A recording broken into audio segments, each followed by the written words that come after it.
Pangatlong uri ng tao sa buwan ng Ramadan. Qismun la ya'rifu Allah illa fi Ramadan. Mga Ramadanista. Di ba po? Ano ang pag ginagamit tong term na to eh? Kilala mo lang si Allah sa buwan ng Ramadan. Ya salam. May Allah lang sa'yo sa buwan ng Ramadan. Doon mo lang naiisip magsala. Fatarahum ruk'an sujada. May mga tao sa Ramadan lang sila Muslim. Doon lang nila maiisip magsala. Doon lang nila maiisip magpuasa. Doon lang nila maiisip na pumunta sa masjid. Doon lang nabubuhay yung takot nila kay Allah na hindi mo na ako maninigarilyo sa gabi na lang. Subhanallah. Sinabi ni Imam Ibn Ahmad at ni Al-Fudail bin Iyad, bi'sal qawm la ya'rifuna Allah illa fi Ramadan. Pinakamasamang uri ng lipunan, pinakamasamang uri ng tao ay sila na nakikilala lamang nila si Allah sa buwan ng Ramadan. Ya akhi, subhanallah. Imagine, dun mo lang naaalala si Allah sa buwan ng Ramadan. Dun mo lang naaalala na dapat nagbabasa ka pala o nagme-memorize ka ng Quran. Dun mo lang maaalala na wajib pala sa iyong magsala sa masjid. Alam niyo kung bakit ko ito nasasabi? Taga rito ako eh. Taga Maharlika po ako. Ilang years tayo nagkasama-sama dito. Hanggang ngayon, ang sunna ng ibang kabataan o ibang mga katandaan, Ramadan lang sila nagiging Muslim. Ramadan lang nila naaalala, ay Muslim pala ako. Pero hindi nila namamalayan, ikaw na pala ang pinakamasamang uri ng tao sa buwan ng Ramadan. Sino?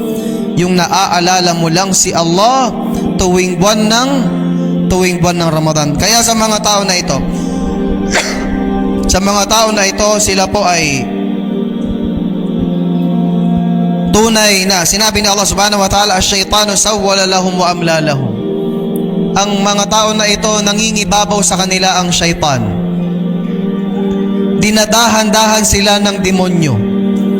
At ang maipapayo lamang natin o bibigyan natin sila ng payo, nukhatibuhum jami'an muraghibin wa lahum murhibin. Hinihikayat namin kayo na kayo ay magtauba kay Allah.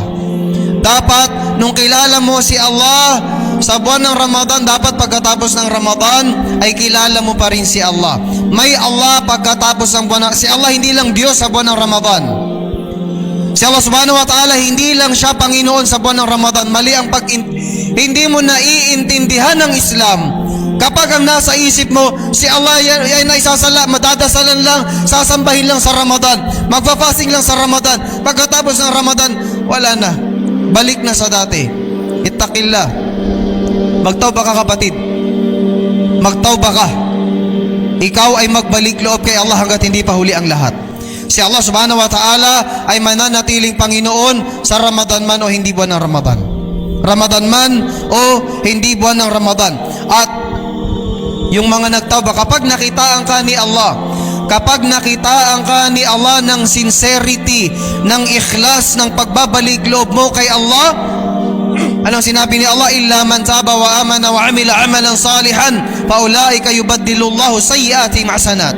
Sinabi ni Allah, yung mga totoong nagbalik loob at totoong sumampalataya at gumawa ng mabuti, sila yung mga tao na ang mga kasalanan nila tutumbasan o papalitan ni Allah ng kabutihan.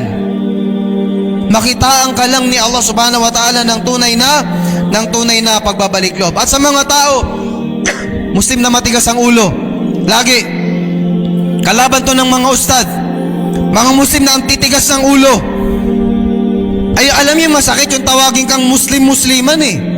Unang beses ko na narinig yung salita na yun, na narinig sa lecture ginamit, Muslim-Musliman. Pag sinabing bahay-bahayan, totoo hindi? Tagu-taguan, totoo hindi? Laro, di ba? Ganon din ang pagiging Muslim-Musliman. Walang totoong Islam. Hindi ka makitaan na totoong Muslim ka. Dahil pinaglalaruan mo ang Islam. Sino ka para paglaruan ng Islam? Si Allah subhanahu wa ta'ala, rahimun liman ata. Si Allah maawain sa sino mang sumusunod sa Kanya. Shadidul iqabi liman asa. Pero kung ipipilit mo na suwayin si Allah, makikita mo si Allah na pinakamabangis magparusa. Na si Allah subhanahu wa ta'ala, matatagpuan mo na siya ang pinakamatinding magparusa.